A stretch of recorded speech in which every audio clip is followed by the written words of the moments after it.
তোমরা সবাই জানো যে মালদায় এখন 37তম বইমেলা চলছে, আর সেই বইমেলার থেকে কিছু রেকমেন্ডেড বুক আমি শেয়ার করব। আর এই রেকমেন্ডেশনটা আমার আর আমার একটা ফ্রেন্ডের। তো চলো পুরো ভিডিওটা দেখাই। আর 5 নম্বরটা highly recommended. The first one is Train to Pakistan. বইটা হচ্ছে train to Pakistan by Khushwant Singh. এই বইটা ভারত যখন স্বাধীন হয়েছিল 1947, সেই দিনের সকালবেলার ইনসিডেন্টাল স্টোরি, ওই দিনটাকে এই রাইটার এমফাসাইজ করেছে। তো তোমরা এই বইটা কিন্তু পড়তে পারো। আর এই বইটা পাওয়া যাবে 16 নম্বর স্টলে। Next one is White Nights.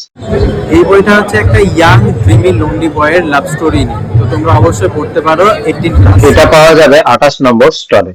এই বইটার পার্ট 1 আছে, পার্ট 2 আছে, অবশ্যই কিন্তু এটা তোমরা পড়তে পারো, নারী গোয়েন্দার উপর। আর 4th নম্বরে থাকছে বাচ্চাদের মহাভারত। এই বইটা কিন্তু বাচ্চাদের জন্য অবশ্যই পড়ানো দরকার আমাদের ধর্মগ্রন্থ হিসেবেও। আর তাদের এটা ইংলিশও আছে, তাদের ভোকাবুলারিও কিন্তু স্ট্রং হবে।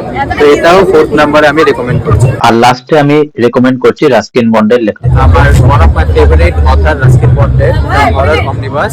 তো এইটা কিন্তু সবাই তোমরা অবশ্যই পড়ো। তো আমি আমার পছন্দের মতো দুটো বই কিনে নিয়েছি বইমেলা থেকে। তো ভিডিওটা ভালো লাগলে অবশ্যই শেয়ার করো, আর আমাকে কিন্তু ফলো করতে ভুলো না।